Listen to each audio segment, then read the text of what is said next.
Welcome to Building School Orchards that Feed Minds and Bodies. We're going to cover a lot in this next hour, and then we'll have a question and answer period at the end. So during this hour, it's going to be a lot of information at once, and basically what I'm going to try and do is teach you how to do my job, but simpler. And I've got 11 years of experience in the orchard design, edible landscaping design, permaculture design world. And I don't expect you to get that same level of knowledge today, but by the end of this presentation, you will have enough information to be able to design something that works, something that keeps maintenance down while being able to feed the kids at your school, while being able to enhance their education.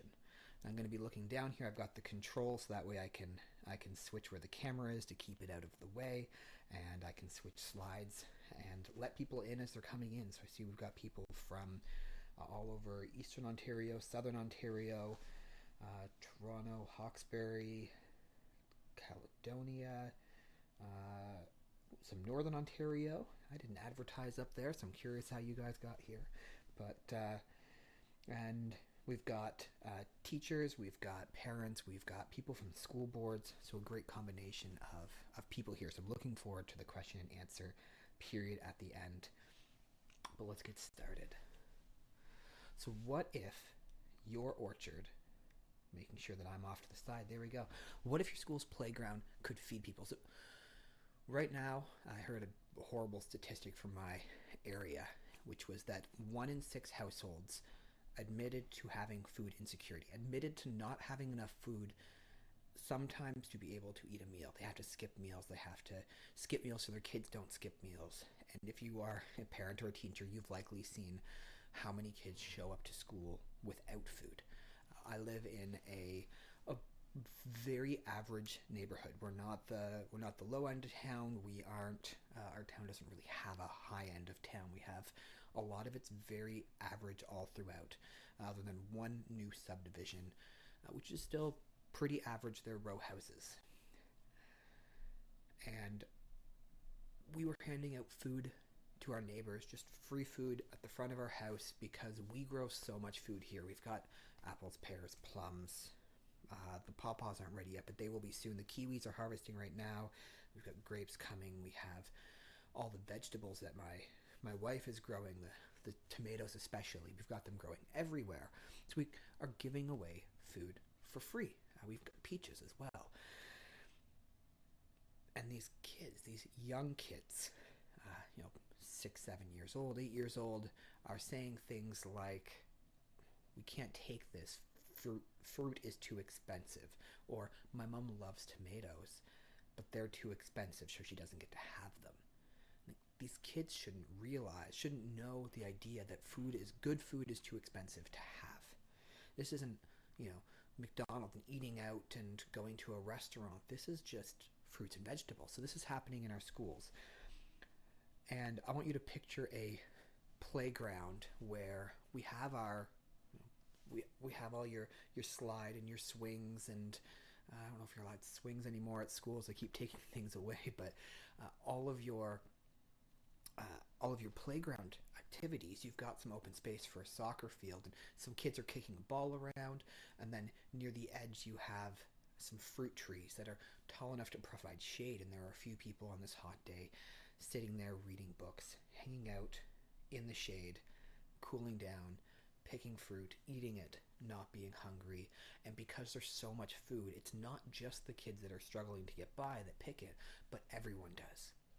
And what this is doing is breaking the stigma. This is also ending this issue where families with kids from low-income families are showing up to school hungry. And if you think of how your brain works when you're hungry, it doesn't tend to work very well. I know mine doesn't. When I'm hungry, my brain is underperforming. So if you picture kids from low-income families without food going to school, underperforming, and then likely continuing this cycle of poverty. So if we can give them food, let their brains work properly. There are a lot of other issues as well, but at least their brains will have the opportunity to learn as well as they can. So we're going to talk about this, but I think that school orchards are essential long term. Also, municipal orchards, church orchards, all of these systems. I'll talk about why I want to do orchards specifically. A lot of it comes down to maintenance, low maintenance needs. And I think that school orchards will give us the tools to teach every subject, to feed every child, and to inspire every heart, every kid, that there is a good future. There's something beautiful out there. Let's see. And so when I say the orchard, it's because I want this to be orchards. I would love to grow millions of pounds of food for people. I could do that in a number of different ways. But if I did it with something like community gardens, I'm going to be spending way too much time tending to these gardens, weeding and and replanting and working with them, that it's just not going to work. It's not sustainable from a human perspective. I don't have enough hours in the day. Teachers and parents don't typically have enough hours in a day to be tending to projects like that. So we're going to design something that is that is easier, that takes care of itself. We're going to do this in a few ways. So one of them is we're going to design it like an ecosystem. I'm going to teach you how to design it like an ecosystem today. This means that instead of having to do all of the jobs yourself, we're going to see how many jobs we can let nature take care of. Why would you spend your time fertilizing when there's a plant that will fertilize your tree for you? Why would you spend your time trapping pests or picking pests off a tree when a few birdhouses will mean that a bird will come and pick those larvae and feed them to their young? They might take a little bit of the fruit as a payment, but that's okay. It means that we didn't have to do any work. We're gonna do this working with nature, not against it. We're not going to try and fight it. We're not going to try and dominate. We're going to look at what nature does. We're going to mimic the patterns that we see in nature. We're going to act like the students as we're learning ecosystems. And actually, our students will be able to do this. Your students will be able to design your orchard for you. And I'm working on a system, the package you'll be able to use to do this. But right now, just with the information in this presentation, you'll be able to design something with your students, whether they are my third grader could definitely help out with this. He could definitely check the box and do this, and he could have done it last year. So all ages will be able to do it. We're going to learn about ecosystem, how an ecosystem works, what the different functions are that an ecosystem needs in order to be balanced. And we're going to build all of that in. And then we're going to do all of this while aligning it with your school values.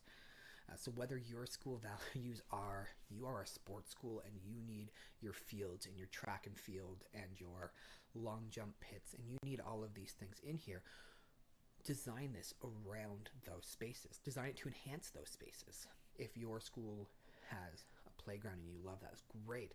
If you have accessibility concerns, then design it to be accessible. Design all of it to be reasonably accessible, and a few areas to be especially accessible, so that way that everyone can participate as well as possible. Maybe your school has a lot of kids every year that are troubled kids. They get into trouble, and you need to keep an eye on them. So you want to design your orchard with sight lines in mind. You're not going to have a hidden cove behind with a bench, or some place where kids can hide and get into trouble. We're going to go over these values. I'm going to figure out how they affect your design so that you can design something that works for your school long term. I expect that every school is going to value low maintenance. That is something that is super important in order to make it sustainable long term. So we're going to make sure that we design it with purpose. We're going to do it intentionally. We're going to do it by going through these lists on the top right. Perfect. My face is still out of the way. We're going to start by identifying some key values for the orchard, like the ones that we just mentioned. And then we're going to look at different styles for layout, different landscape design styles. So that way you can match the aesthetic and the feel that you want, and you can pair that aesthetic with the functions of the of the values that you've set. Some of them aren't compatible with each other. You can't do great sight lines and have winding, curving paths. They just don't blend. And we'll take a look and see what those look like for you. And then we'll dive in and take a look at how to design it like an ecosystem. And we're going to do it really simply. It's you check a handful of boxes, and it's something that you can definitely teach the kids to do. And we're going to look at linking this to our curriculums. So that way, I forgot to put that one on the slide. So that way we can link it to a number of different topics. We'll have a number of examples in here. So let's dive into those values first. There we go. Think about your school. What things are important to it? What might be important in your orchard? I'm going to give a few examples here on the screen, but your school's values might be entirely different from the ones that I've written here. So take some time to think about it, reflect on it. If you're watching the recording, there'll be sections here for in this mini course where you can write out and you can fill this, and there'll be some text accompanying it. If you're watching the live, you'll get a link for the recording and you'll be able to access it there as well. So maybe safety and accessibility is a big one for you. That is a common one. There's so much liability around things. So your orchard is going to want to be designed in a way where kids aren't able to hide behind things, or maybe it's designed in a way that there aren't, maybe the really thorny plants are ones that you have to avoid. You can probably get away with something like currants and stuff like that, but you probably won't do something like a black locust, which can have really big, they used to use them as like needles and almost nails in history because they were such big nasty thorns, and we don't want someone running into that. So we'll keep that in mind. And maybe you have a certain spot where your teachers, they always sit at this spot and they watch and they can see everything. So maybe we're going to design it so that they can still see everything. And if safety is a really big concern, then maybe the orchard will be a fenced off area that's only accessed at certain times. And that's a possibility that can work really well for some schools. I would love it if they could always be accessible, but that's not always the case. And then maybe your values are a little bit different. Maybe yours are about the activity in this play space. And I think that the learning and food of the orchard and the playground absolutely belong side by side, and even integrated if you can. You can have a playground or an orchard that has some large rocks, not too large for insurance reasons, that kids can climb on. Drill some holes, put a few rock climbing holds on it. It might only be 3 feet tall, but it's just enough that they can have some fun on it, no more dangerous than a slide. Or maybe your playground is incorporated into your orchard, and maybe you've got a really big budget for your school, not a common thing. I'm certain of that. And you're going to have a boardwalk that goes over some of your trees, or you're going to plant some trees and there'll be something between it. However that looks, if your priority is you need to keep your fields open, then plant some areas to the side where, like the kids in this picture here, I've got a screen off to the side so I can see what you're seeing. And like this picture here, some kids can just sit in the shade while the others are playing. My daughter's had an injured knee for about a year now, and we're finally getting in soon to be able to address it. But she used to love playing soccer, but right now she's the kid sitting on the side. And if you're the kid sitting on the side, it's nice to have some shade. It's nice to have, some fruit there, and they can pick some fruit and take it to the other kids. But you can design around your play spaces. You can either incorporate them into it, or design around it, or put it off to the side. Lots of options, but you have to make sure that you think about your play space and how you want to use it. You can also do preferred harvest times. This is a big, a lot of schools are one side or the other. Either they want all of their food to be harvested during the school year, which means we're selecting later varieties of apples and pears and plums and all of those, plus some really early, Hass caps and asparagus and things like that that ripen early enough in the year that they can harvest it during the school year. And we're trying to make sure that there's nothing really in the summer because they don't want anyone on their property in the summer. And that can work. The other side of it is the ones that really want to partner with their community. And we're going to spread the harvest over the entire, from the beginning of spring until maybe even the beginning of November. There might still be fruits that are ripening that the community is welcome to. And if you look at a little bit of landscaping in front of a school, not even in the playground, but in some of the typically landscaped areas, can produce thousands of pounds of food. So grow it, use it yourself, keep what you can for the school, put some in a walk-in fridge, whatever you need to do to have it through the winter. But then with the excess, you can give it away, or stick a stand out front of your school and say, take some food and donate some money. Then you can use that to buy more fresh fruit through the winter. Lots of options there. But that preferred harvest time is one to consider. Are you okay with people coming onto your property in the summer? I hope yes, because then it's a boon for the entire community, and you're feeding your kids through the summer, taking care of them even when they're not there in your classroom. Maybe it is your really big focus is the learning and inspiring people to learn and to achieve new and great things. So in that case, design it in a way that you can have your classes in there. Make sure there's enough room for a teacher to have some students, whether it's you have some benches, whether you have a covered gazebo, so even if it's raining, you can come outside and they can watch and see what's happening. Even if it's snowing, they can come outside and they can look and learn about what's going on in the winter, what tracks are going on.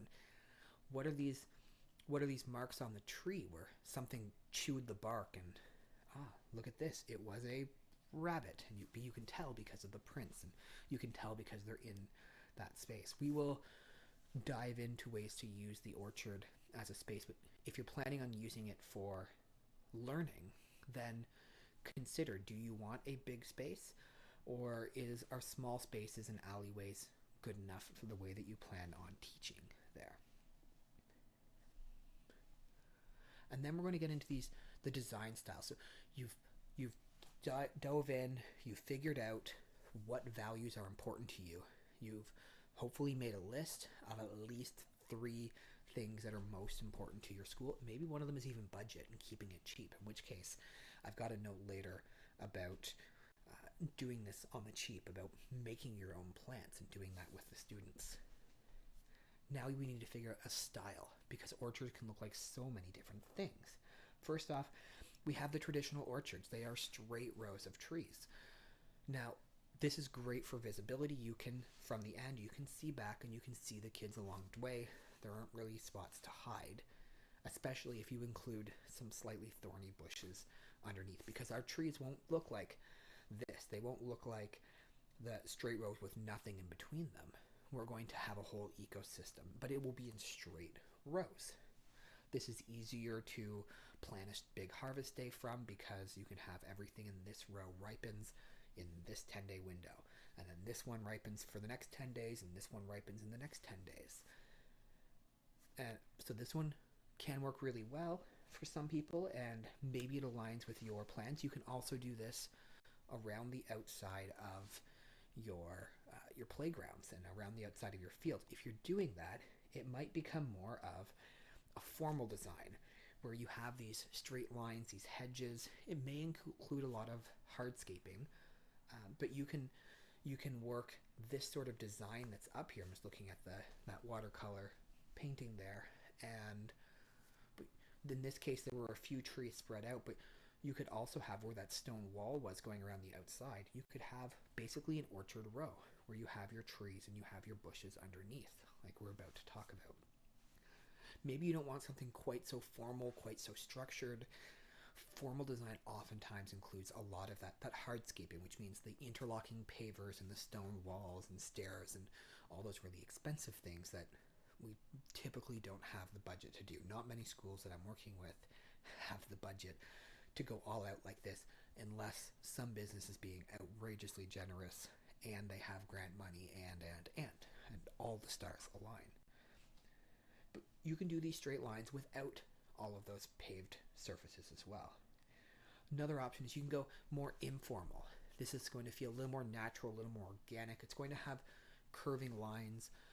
I like this personally because I feel like I can wander through, I can pause, I can stop in a spot and feel like I've got just a little bit of privacy. I get to be a little bit alone. I get to listen to the birds, watch them doing their things, watch all the different pollinators. This is my preference personally. And I enjoy designing these ones. They're a little bit more of a challenge because you have to figure out all your spacings, and getting your curves right so that way they're very walkable can be a challenge. And that will be a matter of you do some planning on paper and then measure it out and walk and feel. Does that path feel natural? Does it seem like there's enough room between this path and that path for the tree that you want to plant or for the bushes? So this is also really fun to run through. So if you have a lot of field and you're doing track and field and they're training for cross country, and maybe you just had the emerald ash borer came through and a lot of your woods are getting taken out, your trees are getting taken down, you could plant it like this where you've planned your path to be a specific length for your students as they're training, and it's going to be a beautiful, wonderful place to run. Maybe you're going to look at more of a wild food forest feel. This one is fully forest, like the background of this picture where there are trees, there are bushes. It looks like nature. It looks wild. It is a forest that happens to grow food. And this one is going to look the most like a natural ecosystem. It's going to be really easy to learn from and to look at the functions. But it's going to be a lot less structured, and it might be a little trickier for some schools to get away with. Other ones may be able to get more grants because it's a renaturalization. There's a bit of a push at some schools now for renaturalizing the playground. So all of these design styles can work for that. This one was the most natural and the one that you may have the most success if that's your goal. So which one of these styles lines up with your goals? Which one works the best with your goals? This natural wild food forest is not the one if you are, unless you are fencing it off, it's not the one if you are planning on having your kids having full access to the orchard and you want to have clear sight lines at all times. Probably also not the one if there's a really large drug presence in your neighborhood and you're worried about people camping out or leaving needles, things like that. It'll be a lot harder to spot in the situation. So now, whichever design style you chose based off of your values and your goals, now we're going to learn to design the ecosystem. And this is we can check the box. Working on a list of plants that have each of the functions that we're talking about here, so that kids will be able to, or teachers or parents will be able to say, we're going to choose, I want to have, in this case, it's an Asian pear tree. So let's take a look there at the Asian pear. So it is fruit production. That's a great function. It's also the main shade tree. It can also function as a trellis if you're growing something up it. Maybe cucumber, something like that. I wouldn't grow grapes or kiwis up it, but something smaller can grow up it once it's more mature. And once you've selected your main tree, maybe it's an Asian pear, maybe it's an apple, maybe it is a pear or a plum or a peach. There are a number of peaches that will grow pretty much anywhere in eastern and southern Ontario. Then we're going to take a look, and we want to check the box of this aromatic confuser. This just basically is something that has a strong scent, that when a pest is flying downwind of, say, a pure apple orchard, it's going to smell all these apples. That smell is going to come, and that's going to go, hey, I smell lots of food, let me go there. And it will eat and lay eggs and spread pests throughout the entire space. But when you're doing your smaller orchard and you have something like, in this case, it's chives, garlic chives, Egyptian walking onions, a number of different types of flowers are all really good options for this. And what they do is they just have enough smell that they mask some of the smell. They confuse the pests, so that way they don't find the right fruit at the right time when it's the most vulnerable. But while we are, oh, one of my words is missing. It only disappears when I'm doing the presentation. It's there when I'm not doing the presentation. So we want to confuse the bad pests, but we also want to attract the beneficial. So we'll include flowers. In this case, I think this was supposed to be calendula, and include lots of different flowers. Anything that blooms. Now, if we go back one slide, the chives bloom. They're going to attract our pollinators. The Asian pear that's at the beginning there, it blooms and it's going to attract our pollinators, but at different times. The Asian pear will be really early. These flowers might be there during some of the summer, and the chives tend to bloom a little closer to the fall. And by always having something in bloom, we're going to feed our pollinators, our native pollinators, so that you don't have to worry about bringing honeybees in to do your orchard, because there will be enough wild native bees and bumblebees and butterflies and birds and bats and beetles and flies and all of those little critters that do all the work for us. So on your list, you'll have your tree. We're going to add a few different things that do that confusing, few different things that attract more beneficials. We're going to cover the soil, because anywhere that you don't have it covered, weeds are going to grow. Nature loves to grow, or loves to fill empty spaces. So in this case, we have poorly drawn rhubarb leaves and strawberries. So strawberries, creeping thyme, a number of other plants that will grow along the ground, and we'll start to cover that ground so that way you're not fighting with weeds. Actual mulch, wood mulch, works really well as well.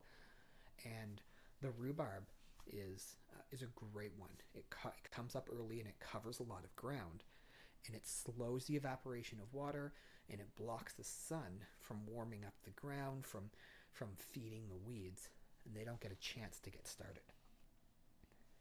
And then we're going to look at, this one's supposed to be a gummy berry, which is one of many types of nitrogen fixing plants. So these plants, we want to check this box because these plants have a relationship with bacteria in the soil, and they are going to actually fertilize our trees and our other bushes. So by checking this box in our ecosystem, we don't have to fertilize, we don't have to weed as much, we don't have to bring in our own pollinators, we don't have as much concern about pests, but we might do a little bit more to deal with pets, because this one just kind of confuses them.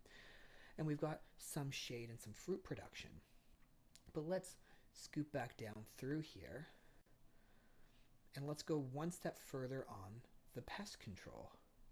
Let's add some birdhouses. Your students can make birdhouses, ideally with holes of different sizes, and these birds are going to do a great job of eating a lot of your pests. They might eat some of your food as well, and that's okay. That's their payment for taking care of all the pests. And as you check all of these boxes, what you end up doing is you end up creating this family of plants, this little mini ecosystem. And if you were to plant something like this in front of your school, you're going to get up to, once you stick a few more fruit bushes around there, you might have up to 500 pounds of food per year from that, depending on the size of the tree. You can get somewhere in the 300 to 500 pounds of food you can get by doing this with a few more fruit bushes, and then multiply that, add a few more of those. Now you can take the same thing, and we can do it by having clumps of them, and then connect little bits to make pathways, and have our curving pathways for our more casual design, our more natural design. Or we can do them in straight rows where we have a tree and a few bushes, and a tree and a few bushes, and a tree with lots of herbs and flowers mixed in. And we can do the traditional orchards. We can do the natural design by doing some of a hedge of bushes, but including some other plants around them to confuse the pests, to attract more pollinators, to provide habitat for our predators. By doing this, by checking these boxes, you've just created an ecosystem that wants to take care of itself, that wants to thrive.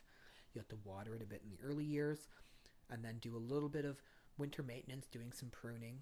Great opportunity for a lesson with the kids, and maybe a little bit of a spring cleanup if there are some broken branches or something. And then water in the summer if it's really bad. For schools, if you're doing a big orchard, I would set up an irrigation system. It's going to make your life easier, but for anything smaller, you can water with the hose. You can, once it's really established, it doesn't need to be watered, but it will produce better if it is watered as it needs it. And this applies, there we go. This applies with large spaces and with really small spaces. If you have massive acres of land, your orchard can, just want to make sure, there was a mistake in this before. I wanted to make sure that I caught it. With massive amounts of land, you can produce 1 million pounds of food for your community. I planted an orchard at a church. It was a section of parking lot. It was 60 by 130 feet. In that, they've got a nursery, which we'll talk about in a little while. And they're still going to produce up to 10,000 pounds of food per year from that little section. So that can make a really big difference for your students.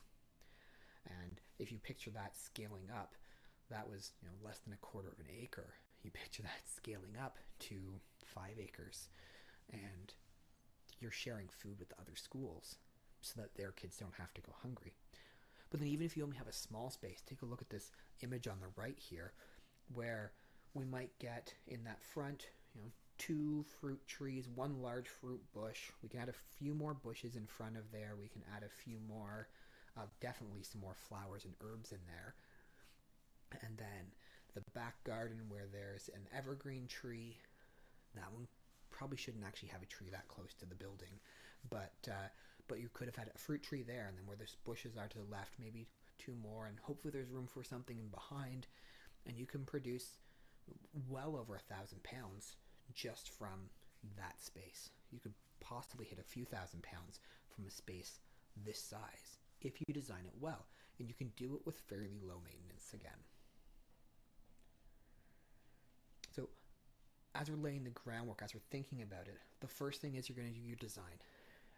Planning out ahead of time is going to save you a lot of work in the future, especially if you plan out that ecosystem portion. That is the most important part of the whole thing, because that's what's going to reduce your labor long term. That is my specialty, is doing that to reduce the labor long term. And then you're going to prepare your location. Maybe you're going to take up some grass. Maybe you're going to add some mulch. Maybe you're digging out an old parking lot and bringing in new soil. Whatever it is, a little bit of extra work to make sure that the grass isn't coming through in the first year is really going to improve your experience with planting, with maintaining. And then you're going to plan for that water. Remember, I said irrigation is really good for schools because they can just have something set up automatically. No one has to tend to it all summer. You just leave it be. Ideally, someone comes and takes a look every once in a while to make sure that your irrigation line doesn't have a hole and you're not spewing water out somewhere every time, where all the water's going to this part, nothing's going over here. And then after that, we're going to think of when to plant. You prepared, but when do you plant? Fruit bushes, great to plant in the spring. Fruit trees, it depends on whether it comes in a pot or if you're buying bare root plants. Most reputable suppliers, the ones that are going to get you the disease-resistant plants that are not going to be having issues where they require the sprays in order to produce nice fruit, are going to sell bare root. Those ones are best planted in the spring. But if you're buying from your local nursery that's importing them and doing their big spring sale, it's going to be potted plants and it's going to be in the spring. But potted plants are best planted in the fall because that's when the roots put on most of their growth and they're not stressed out all summer as these newly planted plants. So when to plant can be a bit of a tricky one. It depends on where you're getting your plants from. But my suggestion is get them in as soon as you can. Unless you're in the middle of a heat wave, get them in. Now, if you are, oh, are we? There we go. If you want to reduce the cost, if you want to make this more budget friendly and you're willing to take a little bit longer, you can have kids grow their own plants. You're probably not doing grafting classes to make your own apple trees, but you can grow a lot of your own bushes. Go to the store, buy a few currants and gooseberries and haskcaps and elderberries, and a lot of these plants. Cautionary note, trees need to be planted at the right height. There is a specific height where the bark transforms from being bark that's meant to be exposed to the air and is meant for protecting the tree to roots that are meant to be underground. If you plant them too deep, you're going to end up with rotting out your trees and killing them. But a lot of the bushes, if you plant them too deep and they've got, maybe 10 different branches and you plant it deep, those will actually grow roots. And then next year you can cut that up and your one plant turns into 10. With the elderberry, with the currants, with a lot of fruit bushes, you can actually take cuttings of them, and depending on the plant, you may need to do a little bit of care, but a lot of the plants want to grow well enough that if you just stick them in the ground and water them, you'll end up with more plants. So you can really expand and grow more, especially of these berries and that the kids really tend to love. I can't buy enough berries to overwhelm the kids. We buy, all of our strawberries. We took them out this year, and we've got other stuff going on. But so we didn't have a huge strawberry crop here, but we bought flats of strawberries. 2 flats, and they're gone. The kids love them. Same thing with gooseberries, they disappear, and thornless blackberries disappear, and the black raspberries and the raspberries and the yellow raspberries, they disappear. Kids eat them and they get really good nutrition. So this is a great way to reduce the costs. And it adds an educational component. You can do this even if you're installing a large planting right away, because you can continue to expand bushes, and you can multiply your bushes whether you are expanding at the school or whether you're sending them home with the kids. Hey, cool, you made these plants. This year you're going to dig, you're going to plant them a little deep, and next year we're going to see what comes from it, and kids can take some home. Or kids can sell them for a fundraiser to buy their new playground, or to pay for more trees to expand their orchard. Do a little bit of economics lesson there. On this topic of lessons, there are so many educational opportunities in the orchard. So we're going to go through a few of them here.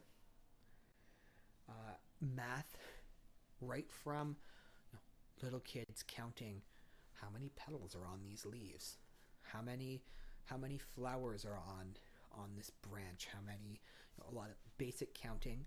Then you get into doing your graphs, and you can, whether you are measuring things to see how quickly they grow, or whether you are counting how many people, when they go out to the orchard, how many of them pick an Asian pear, how many of them pick each type of apple, or how many pick from each, and then do your bar graphs and learn, figure out what the class likes, what your school likes, so that you can plant more of that. As they get a little older, they can start trying to do projections of how much food will this produce. There are a lot of opportunities to do math. If we look at, how much does an apple weigh? Okay, this apple weighs, 111 grams. And how many apples are on this tree? Okay, it looks like there are 350 apples. Okay, how much weight of apples are we going to have? Great. Now, let's test it. And you can test it, or you can pick a larger sample. Maybe you're picking 10 of them and you're averaging it, and you're working that in there. You can average how many apples are in a bushel. Lots of different ways to work math into it. Lots of measuring that can be done. And then we get into science. Science is somewhere the orchard really thrives. The entire orchard, in this case, is designed as an ecosystem. So you can learn about your your water cycle. You can learn about your predators and your pests and your food chain. You can learn about soil health. You can calculate the Brix of the fruit, which is doing a test to find out how sweet the fruit is. You can dry some of the fruit out and compare how many calories are in one versus the other in your chemistry class. You can do experiments and see, we planted this many of each type of bush, which ones are doing best under which conditions. This one has full sun, this one has less sun, this one is in the area that gets wetter, and this one's in the area that gets drier. And they can collect some data and analyze and learn and see what the plants really like. And if you want, you can even look at things like the propagating of plants and getting into the science of rooting hormones and what each plant needs in order to be propagated, to be multiplied. Then you get to the technology and engineering. I like to design really simple systems that don't need a lot of technology. But I also enjoy tinkering with technology sometimes. And that can be anything from having a woodshop class building the birdhouses, or having benches that they build that go into the space, or compost bins where you're then doing science with the compost bins and watching that happen. And that one can work through all of the grades. You can do a rainwater harvesting system and look at the science of, we're collecting rainwater. Are we doing a first flush where the first bit of water goes away so we don't get the contaminants, or are we okay with that going into our tank? And then as we do it into our tank, how the water comes in, we're going to put a screen on so that we don't have all that organic matter going into our tank, because we don't want to feed bad bacteria in there. And then inside of the tank, learning things like, if we put our outlet about 4 inches off the bottom, that allows a film to form on the bottom, and it forms really quickly. And everything in that film actually will help treat the water. And then we'll have it go through a pump, and you'll see through your microscope, you can see that by the time it goes, look at before the pump and after the pump, and you'll see that just that change in pressure does enough that you've now killed off the rest of what's in there. And without using a single actual filter, you've now made your water drinkable by designing it properly, an engineering task. And you can get into technology. I use drones to map properties, to do aerial mapping, to calculate a lot of things, to create 3D models. You can get kids to, my daughter's currently designing 3D parts and printing them. So you could do the same thing for making irrigation equipment, or testing. Does a plastic birdhouse get as much attention as a wooden one? Does it last as long? Taking a look at the pros and cons in there. And you can do a lot of blending this technology and this problem solving. Then you get into the health and nutrition. That one feels kind of obvious. You can look out there and you can see this good food. You can look at how much more nutrition is in something that is grown to its full ripeness in a good ecosystem-based setting versus something that is at the grocery store. Even if it's fruit versus fruit, or if it's fruit versus a sugary snack, and take a look at the vitamins and the minerals that they're getting. Take a look at how it fuels their bodies. See how they feel after eating really good for them food versus junk full of sugars and dyes and all of this junk. You can teach them how to cook or bake with these same ingredients. There's so much health and nutrition lessons that can have in there. And then they can write about it. And in writing about it, they can take it into their language arts, their English class, their French class, whatever it is, and they can write, whether it is a poem, whether it is a story of imagining what the orchard would be like from the perspective of an ant or a butterfly or a wasp or a tent caterpillar. And they can write these stories that are about ecosystems, and they're practicing their writing skills. They can do journaling They can go out and see how they feel when they sit out there for a few minutes. So do a journal inside right after a gym class. Run, do some work, do that. Or after a test, or right before a test. And then go and sit outside and listen to the birds and listen to how many different types of birds you can hear. And then journal and see how they feel. They're going to learn a lot about themselves, and they're going to be doing these writing projects. And then visual art is another one. Whether it's little kids that are just collecting leaves and taping them onto something pretty to take home, making a wreath out of the grapevines as you prune them back in the winter, to take home and to decorate their homes, to bring home this natural good thing that they've made home. And then as you get older, in this case I am saying a lot of what is on the screen. I meant to write something different on there, but they can make natural pigments, take the color from the black elderberry, from the haskap, from the strawberry, from the sea berry, and see how they can make something using these pigments, these natural colors that they've made themselves. They can do digital photography. They can take leaves and flowers and crest them and press them, and they can get a pair of socks or a shirt, depending on your budget. If it's socks are an easy one, and imprint and dye the clothes by hitting the plants into it. And then they get these cool pictures that they've made on their socks, their custom homemade socks that'll last for many, many washes, that they just made from something in the orchard. The orchard becomes this beautiful place to learn. Whether you are learning arts or science or math, whatever it is, you are going to be learning them in this real world. The schools around here are talking a lot about real world learning. They need to do real world learning. And they come up with these great ideas, and then most of the time what they end up doing is, because they don't have the budget for these great ideas that they talked about, is they end up doing something like, we're going to write a story and we're going to stick it up on signs outside, and this becomes the real world learning. But by planting an orchard once, you've now got real world learning for generations of students, for decades. And as in 40 years, when some of the trees are getting old and they're dying, tree gets cut down and a new one gets planted. Done. And you continue, and you slowly replace the trees over time, and you've got this beautiful thing that then lasts for hundreds of years if it's taken care of. That if it's neglected for a few years, you designed it like an ecosystem, so it's okay. If you got too busy, it's okay.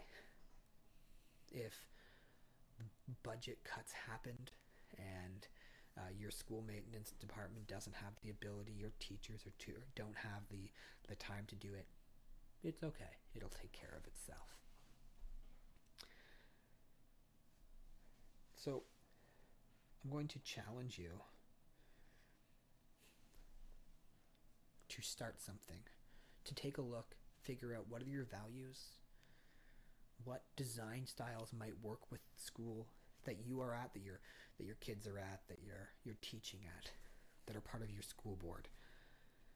What styles work best with that? When do you want the harvest to happen? And then look at planting. Look at grants. See what grants are out there. Talk to local businesses. See who will donate. There's a lot of businesses are willing to donate something.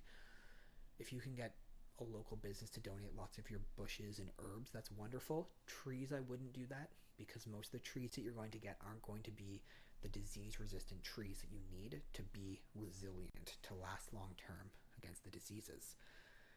Those ones you want to order from places like Whiffletree or Silver Creek or Eden's Refuge, my own nursery, although we don't always have space for selling other than to our own clients. And then Northern Food Forest Nursery is a newer one. They seem to be pretty good, or newer one to me. There are a handful of good, reliable locations. And as you're learning, as you're picking your fruit trees, you can pick some apple trees that ripen at the times that you want and that are disease resistant and have all sorts of different flavors and levels of sweetness and colors and patterns on them, entirely different than what we get at the store. You can get ones that are so sweet that they taste like almost like molasses. You can get ones that are so disease resistant that even if you planted it by itself without the whole ecosystem, it'll probably be okay. So as we're doing this, think about growing beyond the classroom. Think about how school orchards can help feed kids, can take care of them. Think about the possibilities. Think about how school orchards give us the tools to teach every subject, to feed every child, to inspire them, to show them the possibilities of what's ahead, and to show them how easy it is to grow some of their own food at home as they get older. Then we'll start seeing backyards that are planted. We'll see more people coming up into municipalities who they grew up with a school orchard and now they want to see the public parks having orchards so that everyone can have access. Or they're volunteering at a church and they're going to install an orchard at their church. So if you have a school that is looking to do this, I offer free initial consultation to people who have taken this workshop, who have done this little class, and it's a 1 hour consultation. Even if you're designing something yourself, get some tips, make it just that little bit better. And I do design them for people. The purpose of this presentation is to teach you the basics of how to do it yourself. So go back, do that landscape design, look at, or that ecosystem design. I'm just trying to scroll back and see here where that one was. Oh, further this way. Oh, I can't find it on here. That's okay. Do that ecosystem-based design. Do that system where everything is going to grow and take care of itself. Reach out if you have any questions. I'm here. I'm happy to help. I am the lead designer at Eden's Refuge. I design edible landscapes and community orchards for residences, schools, churches, municipalities. I'm happy to share this knowledge because I can't design for every school, and not every school can afford to hire me, and that's okay, but I want food at every school. So go, plant something, just get it, get it in the ground, even if it's just one of those little guilds, one of those sets of fruit trees and a few bushes and some flowers. Just get something in the ground. Thank you.